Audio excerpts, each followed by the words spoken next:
이제 뒷부분에 이제 도식적 추리, 이 부분이 좀 약간 난이도가 있는 건데요. 네. 하나씩 저와 함께 알아보도록 하겠습니다. 첫 번째 문제예요. 다음은, 무슨 연구원에서 발표한 기술 개발 투자 현황이래요. 그래서, 2007년 일본의 GDP 총액을 구해라 라는 겁니다. 그래서 보시면, 일본인데, 네, 일본. 그리고 GDP 대비, 네, 3.44%. 그죠? 그리고 투자 총액은 1,508억 달러예요. 네. 그래서 우리가 구할 수 있는 게, 얘네들의 구해야 되는 게, GDP 총액이구나. 그런데 R&D 투자 총액이 GDP 대비 3.44%래요. 네, 쉽게 구할 수 있겠죠. 이걸 구하실 때 어떻게 구하시면 좋냐면, 저는 이렇게 이 비율, 네, 이걸로 저는 잘 푸는데, 이렇게 푸시면 여러분 쉬울 거예요. 그러니까 우리가 구해야 되는 게 있어요. 그죠? 이게 뭐냐면 GDP 총액이에요. GDP 총액이 이제 GDP 총액이 있을 때 일본에서 R&D 투자한 게 1,508억 달러예요. 네. 그런데 이 X는 뭐냐면 그죠? 이게 100이라는 거예요. 우리가 구해야 되는 게 GDP 총액 100이죠. 그런데 1,508억 달러가 얼마냐면 3.44%라는 거예요. 다시 얘기 들으면 100일 때 3.44인데 3.44의 금액이 얼마냐면 1,508억 달러예요. 그럼 우리가 구하는 거는 네, 이 X만 구하면 되겠죠. 네. 그래서 X는 어떻게 구하죠? 이렇게 되죠. 그래서 3.44X는 1,508 곱하니까 00 두 개 붙겠죠. 그러면 X는 얼마죠? 3.44 그리고 1,508이 아니죠. 1,508 곱하기 100이죠. 이거 나눠주면 돼요. 예. 어떻게 나눠줄 것인가? 1, 5, 0, 8, 0, 0 나누기 얼마죠?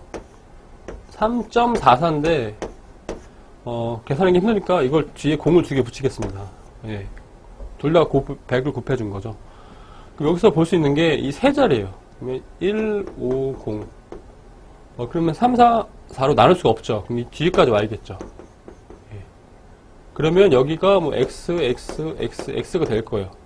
그러면 여기 첫 자리가 뭘까요, 우리가? 네, 한번 구해볼게요. 뭘까요? 네, 4가 되겠죠. 4를 한번 넣어볼게요. 4, 4, 16. 4, 4, 16, 17. 4, 3, 12.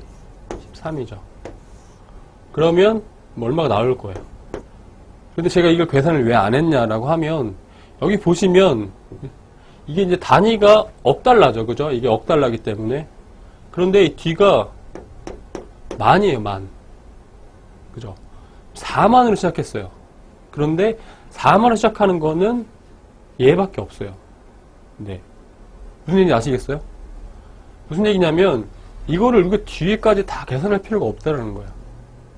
이 1번부터 5번 문항을 보면 우리한테 해당하는 거를 제가 이제 이거 첫 자리만 구했는데 만자리 4만 구했는데 해당하는 게 하나밖에 없다라는 거죠. 예. 만약에 여기가 이제 4만 몇이라고 있으면 그죠? 4만 7천이라고 했으면 당연히 계산해야 되겠죠. 그런데 이 첫 자리만 보고서 정답을 바로 구할 수가 있겠죠. 그래서 답은 4번입니다. 예. 이렇게 구하실 수가 있겠죠. 여기서 이제 비율이랑 네, 다 구하지 않아도 된다. 이 말씀을 꼭 드리고 싶어요.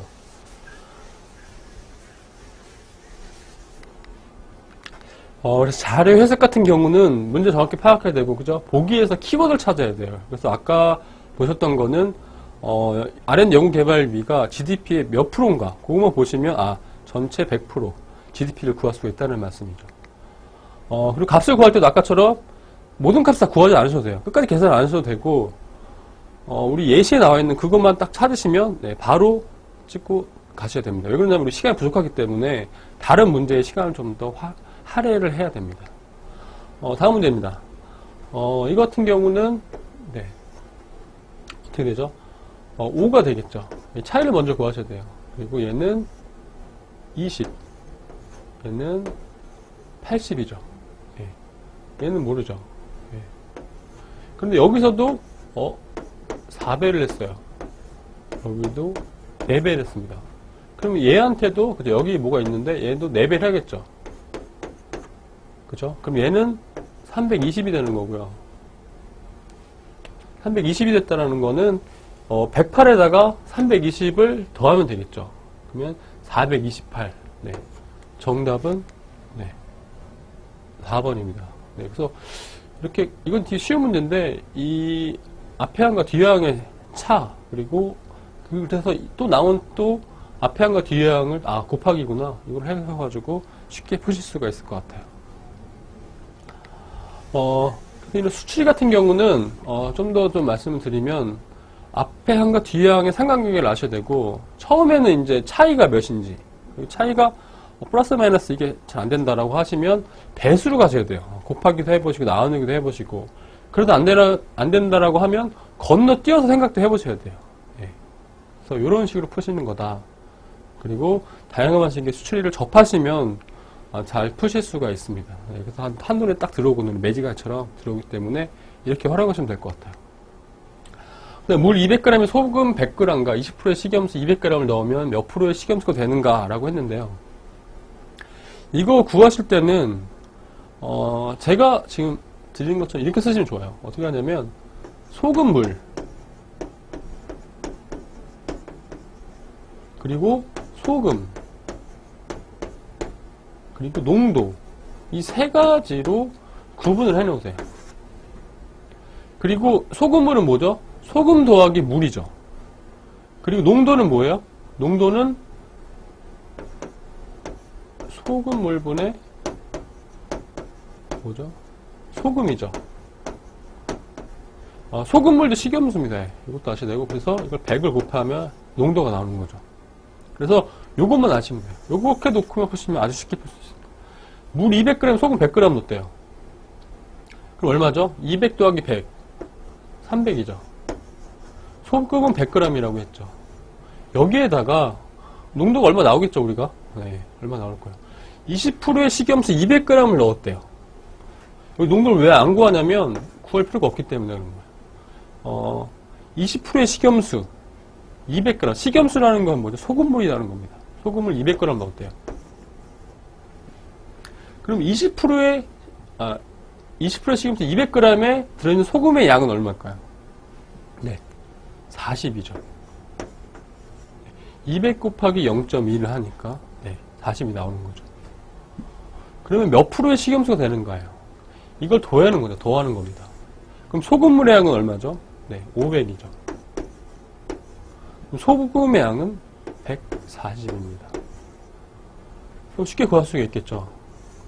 500분의 140 곱하기 100입니다. 이걸 나눠줄까요? 네. 그리고 5는 5, 20, 5, 8, 40. 네, 28% 됩니다. 정답은 4번. 네, 28% 되는 거죠. 이 소금물, 네, 요 방식만, 요것만 기억하시면 여러분은 아주 쉽게 풀 수가 있고요.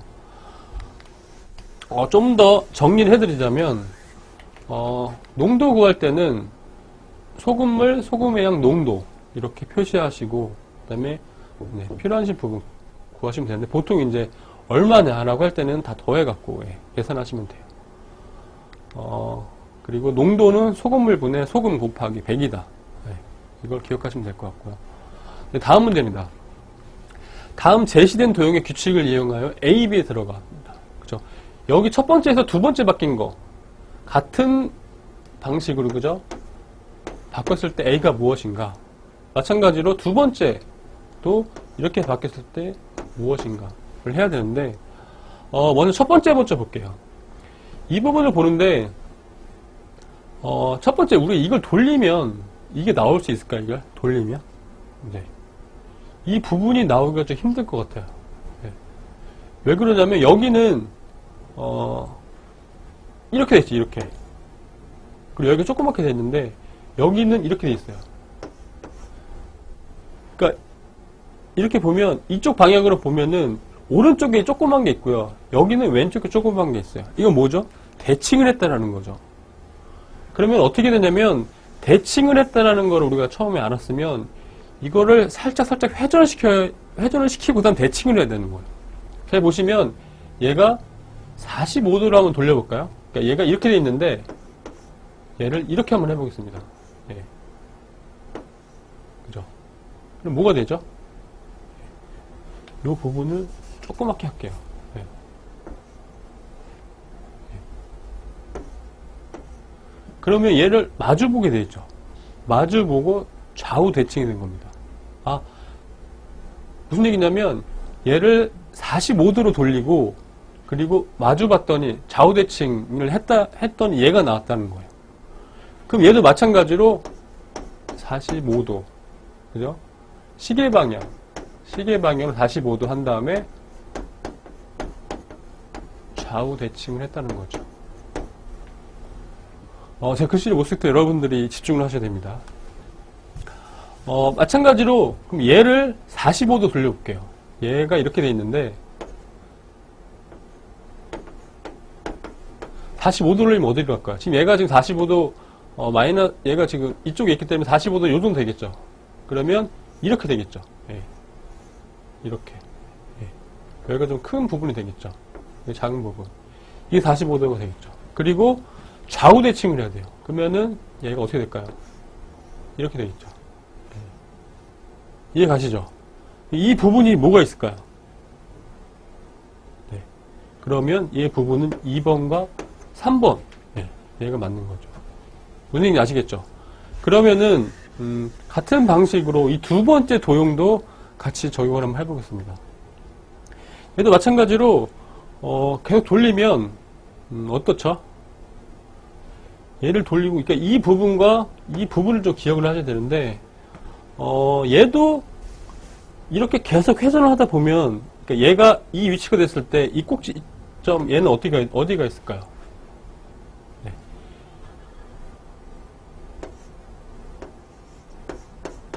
이 부분에 있을 때 얘는 어디 갔을까요? 이게 이렇게 돌린 거죠. 그럼 밑에가 있겠죠. 예. 그죠? 그래서 얘도 대칭을 했다는 걸 알 수가 있고요. 이걸 어떻게 풀면 좋냐면 얘도 마찬가지로 돌리는 겁니다. 돌릴 때 얘 같은 경우는 시계 반대 방향으로 한번 돌려볼게요. 그래서 이렇게 90도로 돌리면 어떻게 되죠? 얘가 여기 있게 되고 이렇게 돌렸으니까 이게 이쯤에 오게 되겠죠. 예.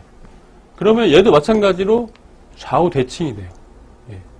좌우 대칭되기 때문에 얘도 얘는 시계 반시계 방향으로 90도를 돌렸구나. 그리고 좌우 대칭을 했구나. 예. 이걸 알 수가 있어요. 그럼 얘도 마찬가지로 반시계 방향으로 돌린 거예요. 반시계는 이쪽이 됐지. 이쪽 방향이 됐지. 이쪽 방향으로. 네. 그래서 얘를 반시계 방향으로 90도 돌리게 되면, 아까,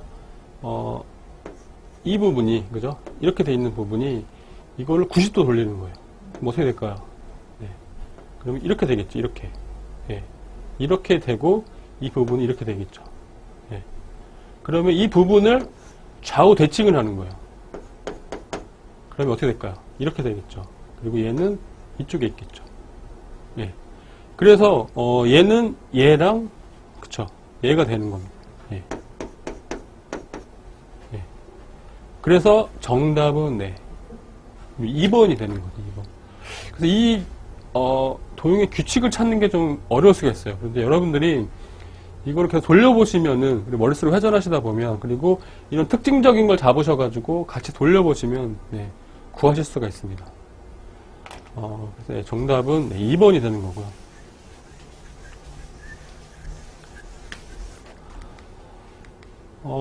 그래서 도형 연산 부분에서는 특징적인 부분을 표시해가지고 회전과 대칭을 고려해서 생각을 하시면 돼요. 그래서 그거를 한 바퀴 돌렸을 때도 그 모양이 나오지 않으면, 이건 대칭했구나. 그리고 특히 돌리다 보면은 이게 좌우 대칭, 아니면 뭐 상하 대칭, 이게 나옵니다. 그래서 이 부분을 보시면, 대칭하면 되겠구나. 거기서 멈추신 다음에 대칭을 하시면 되겠죠. 그리고 이것도 마찬가지로 유사한 유형의 문제를 많이 푸셔야 됩니다. 다음 문제인데요. 이 부분이 좀 난이도가 있다기보다는 좀 복잡합니다. 그래서 처음 보시면 도식의 기호도 일정의 규칙에 따라 도형을 변화시킨다. 모르면 알맞은 것을 골라라라고 했는데 이런 모양이 들어가게 되면 A를 지나게 되면 이런 모양으로 바뀐대요. 예. B도 이렇게 바뀐다고 합니다. C도 바뀐다고. 그럼 문제는 뭐냐면 이런 모양이 들어갔을 때 여기서 A를 지나가게 되고 이게 뭐 no, yes로 나누게 되고요. 뭐 yes, no 이렇게 있는데 yes, no라는 건 뭐냐면 이 동그라미 부분 같은 경우는 외부의 도형이 처음의 도형, 그러니까 처음에 집어넣는 도형, 이 도형. 아니 예를 들자면 이 도형과 같다라고 하면 이 외부 도형이 만약 같다라고 하면 yes고요. 다르면 no. 내부 도형의 모양이 처음 같으면 yes, no 이런 게 나와 있고요. 여기서는 세모는 크게 중요하지 않습니다. 나오지 않고 있습니다. 그래서 우리가 이 모양을 여기다 넣고서 어떻게 변하는가를 알 수 있어야 돼요. 그런데 여러분들 이 모양을 직접 넣고서 변형했다고 합시다. 예. 그러면 이 모양이 여기 들어갔다라고 하면 되게 혼란스럽거든요. 이 모양대로 어떻게 바뀌는지도 모르고. 그래서 어떻게 푸셔야 되냐면, 이 모양들을 단순화시켜야 돼요. 뭐냐면, 이렇게 시키는 겁니다. 이 외부 도형이 큰 원, 그리고 여기 이제 횃불 같은 게 있는데, 이 외부에 있는 도형, 그러니까 이 도형을 뭘로 하냐면 1로 하는 거예요. 예. 1로 정의를 하는 거고, 그리고 이 안에 들어가 있는 이런 뭐 있죠. 이거를 A라고 하는 겁니다. 마찬가지로 이 네모 부분을 2로 정의를 한 거고요. 이 안에 있는 이런 부분을 B로 정의를 한 거예요. 예. 그러니까 이 A, B, C가 아니고 그냥 이거는 의미를 정한 거예요. 우리가 처음에 있는 기호, 그러니까 이 기호를 이렇게 놓고 A를 지나게 되면 이렇게 변한다는 거예요. 무슨 얘기인지 아시겠죠? 그래서 이거를 A, B, C로 한 겁니다. 하나만 해볼까요? 지금 여러분들 좀 헷갈리실 것 같은데, 우선 1, 2, 3, 4, A, B, C, D가 있어요. 그러면 이게 왜 1A, 2B, 3C, 4D로 됐냐? 잘 모르실 것 같은데, 아직 이해가 잘 안 가실 것 같은데, 그 부분 한번 해볼게요. 뭐냐면, 이쪽 처음에 이 부분은 뭐냐면, 이 밖에 있는 도형은 뭐죠? 네. 큰 원입니다. 큰 원은 어디서 왔죠? 여기서 왔죠. 이 외부에 있는 게 뭐냐면 1이라고 했죠. 그러면 1 동일하고요. 이 안에 있는 네모는 2번. 이 네모, 이 밖에니까 이게 외부예요, 외부. 그러니까 이게 외부고, 이게 내부예요.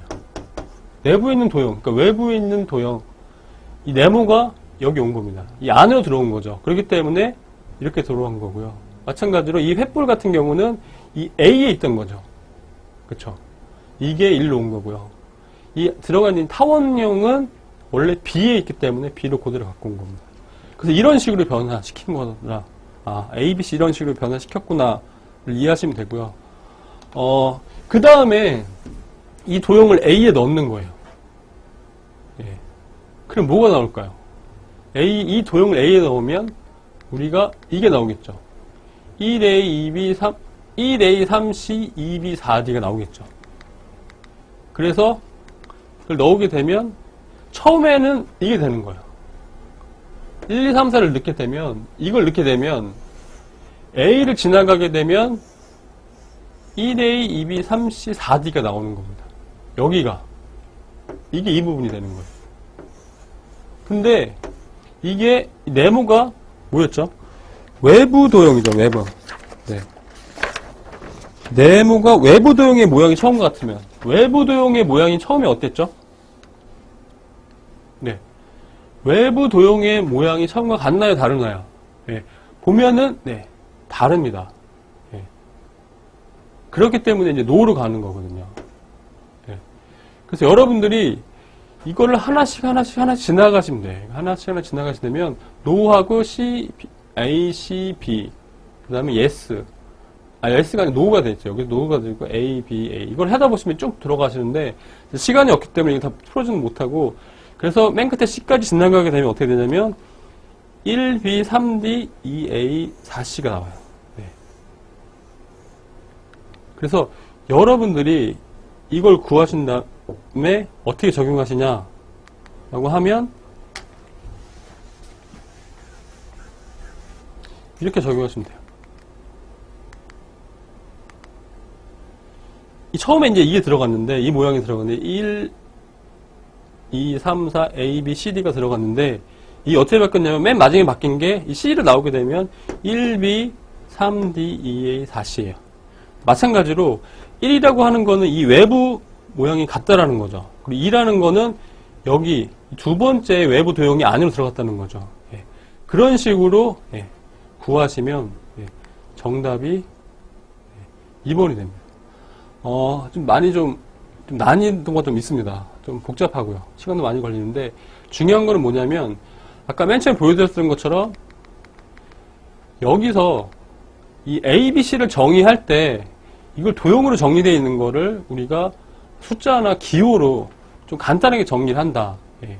그것만 기억하시면 될 것 같아요. 그리고 여기서 이제 뭐 A나 No, 막 이런 거, A, C, B 이런 거 변하는 거 크게 어렵지 않거든요. 그래서 이런 부분까지도 쭉 하시면은 아, 답이 이렇게 나오는구나. 예. 아실 수가 있을 것 같습니다. 이건 직접 한번 풀어보시는 게 아주 좋습니다. 그래서 이 도시적 추리 같은 경우는 도형으로 정의된 규칙을 풀게 쉽게 재정의하는 겁니다. 그 도형이 되어 있는 거를 여러분들이 숫자나 기호, 문자로 좀 알기 쉽게 정리를 하시면 될 것 같아요. 그 다음 문제입니다. 그 다음 문제는 조건 1과 2가 있는데요. 그래서 문제가 이겁니다. 이런 모형이 여기 들어갔을 때 마지막에 이런 모형이 나올 거다. 예. 그러면 어떤 순서대로 가야 되느냐 합니다. 이건 순서고요. 이거는 화살표 방향이 있습니다. 여기서 들어가게 되면 어느 쪽으로 갈지 이 화살표 방향이 다 나와 있는 거예요. 그래서 마지막에 이게 나올 건데 그러면 마지막에 나오기 위해서는 어떤 순서대로 움직여야 되냐 한 두 번 꼬인 거죠. 첫 번째는 뭐냐면 이 기호들이 있습니다. 뭐 사각형, 삼각형이 색칠해 있는 거 뭐 이렇게 여러 가지 있는데 그러니까 이게 들어가게 되면 이게 나오는 거예요. 이해 가세요? 여기서 혹시 A 중심으로 보시면 되는데 A 중심으로 이게 원이 두 개가 있죠. 얘의 기호는 뭐냐면 이 밑에 두 개가 있고 A가 들어갔을 때 얘가 두 개가 플러스 된다는 거예요. 예. 마찬가지로 얘도 이쪽이 플러스가 된다는 겁니다. 얘도 마찬가지로 이런 식으로 플러스 되는 거예요. 이해 가시겠죠? 그래서 이 기호를 지나가게 되면 아 이게 더 더해지는구나 아실 수가 있는데 조건은 나중에 보셔도 되고요. 그래서 우리가 어떻게 푸셔야 되냐면 이거를 지나갈 때 무엇이 더해지는지를 봐야 되는데 이걸 보기 전에 뭘 보셔야 되냐면 이거예요. 끝날 때요. 끝날 때 도형이 이 도형이 나와야 됩니다. 무슨 얘기냐면 이쪽 이 색칠해져 있는 부분이 있죠. 이 흰색으로 되어 있는 이 부분에 더해지면 될까요? 안 될까요? 안 됩니다. 그래서 여러분들이 이거를 보시면서, 그러니까 이 기호들을 지나갈 때 이 색칠 피해야 되는 부분이 있는지 없는지를 발견하시면 아주 쉽게 풀 수 있어요. 그러니까 거꾸로 여기 이용을 하는 거죠. 그래서 어떻게 하셔야 되냐면, 여기 같은 경우는 어떨까요? 이게 들어가 있어요. 그럼 여기 되는 거죠. 여기는 A 기준으로 했을 때 이 부분이죠, 이 부분. 그렇죠? 그러면 허용이 가능한 부분이죠. 마찬가지로 여기죠. 허용이 가능한 부분이고, 이 부분 같은 경우는 옆에 두 개, 오른쪽에, 왼쪽에 두 개, 오른쪽에 하나요. 왼쪽에 두 개, 오른쪽에 하나. 이것도 허용 가능한 부분이죠. 여기 볼까요? A 왼쪽 위에 두 개예요. 이것도 허용 가능하죠. 얘 볼까요? 얘는 A 위에 세 개예요. 여기. 예, 여기는 가면 안 된다고 했죠. 이게 피해야 될 공간입니다. 회피해야 될 공간인데 얘는 그래서 안 되는 거예요. 얘는 뭐냐면 동그라미는 안 돼요. 예. 여기를 지나가면 안 돼요. 왜 그러냐면 여기를 지나가면 이게 생기기 때문에. 그런데 최종적인 피니쉬는 뭐가 있냐면 이게 없어요. 이 부분이. 예. 비었기 때문에 여기를 지나가면 안 된다는 거죠. 그 다음에 얘를 보면 밑에 두 부분이에요. 그래서 A를 밑으로 두 부분. 예. 여기 괜찮죠? 그리고 이 부분을 보면 요 세 부분이죠. 세 부분. 그래서 요 세 부분. 괜찮죠? 여기는 왼쪽에 밑에 3개. 예. 그리고 이 부분은 이걸 집어넣으면 밑에 3개가 돼요. 그러면 여기 A를 포함해서 이쪽 3개라는 거죠. 이 금지 영역을 또 들어왔죠. 얘도 안 된다는 거예요. 무슨 얘기냐면 이 동그라미랑 이 색칠되어 있는 동그라미, 이 부분을 지나가게 되면 우리가 구하는 이 피니시 모양이 나올 수가 없다라는 거예요. 왜 그러냐면 이 부분이 색칠되기 때문에. 그죠? 이 부분이 색칠되기 때문에. 얘는 이 부분이 색칠되고 얘는 이 밑에 부분이 색칠되기 때문에 이 부분을 지나면 되지 않는다라는 거. 그래서 우리가 이 금지 영역을 피하고 피하는 길을 찾으시면 되는데, 이것도 복잡하게 되는데, 이 부분을 쉽게 하시면 돼요. 그래서, 아까 그 조건 2에 의해서 이 길을 따라가시면 이런 길이 나옵니다. 예. 그러면 우리가 피해야 되는 게, 동그라미 색칠을 되어 있는 거죠. 동그라미 색칠되어 있죠. 그럼 얘는 안 되겠죠. 얘도 동그라미 색칠되어 있죠. 안 되겠죠. 여기 동그라미 있고 동그라미 색칠되어 있는 것도 있죠. 얘도 안 되겠죠. 얘도 동그라미 다 있죠. 그러면 정답이 뭐냐? 예, 바로 2번입니다. 이 체스 같은 경우는 여러분 좀 많이 난해할 수도 있는데요. 이 금지 영역을 먼저 선정해 놓은 다음에 그 금지 영역을 지나는 기호를 찾으신 다음에 예, 구하시면 아주 쉽게 구하실 수가 있습니다. 예. 그래서 이제 도식조 추리 마지막 문제 풀어봤는데, 체스 관련 문제는 처음 물럭과 피니시 부분, 그래서 회피해야 될 부분, 피해야 될 그 기호들을 찾아서 그 부분만 피하시면 아주 쉽게 구하실 수 있습니다. 지금까지 LG 직무적성검사 수리 영역에 대해서 알아봤는데요. 좀 시간이 좀 많이 걸리는 부분이 있기 때문에 여러분들은 시간 안배를 잘 하셔가지고 좀 문제를 다양한 문제를 그리고 많이 푸셔가지고 여러분들이 좀 약간 친숙해지시면, 그리고 여러분 부족한 부분도 좀 더 노력하시면 아주 좋은 결과를 얻으실 수 있을 것 같습니다. 네, 이상 마치도록 하겠습니다.